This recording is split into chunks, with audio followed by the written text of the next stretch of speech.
Harasa bir yerə gedirsiniz, yolda gecikirsiniz deyə bütün maşınlar dayanır. Hə. Sanki hər kəs belə bilə-bilə yolu bağlayır, polis saxlayır. Nəsə belə. Amma məsələn heç düşünmədən deyək ki, bir musiqi qoşursunuz orada, hansısa bir yola gedirsiniz, bir də baxırsınız ki, çatmısınız. Doğru. Heç o gözünüzə görsənmir.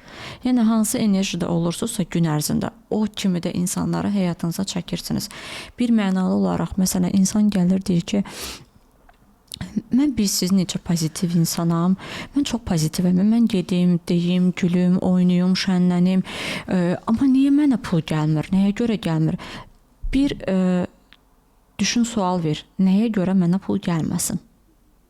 Bu mənim kök inancımdan yaratdığım düşüncələrimin qarşılığında mı gəlmir? Yoxsa mən ancaq insanların içində pozitiv olub, gəlib evə gələndə, təklikdə qalanda mən kiməm? Yoxsa ona görə mi gəlmir?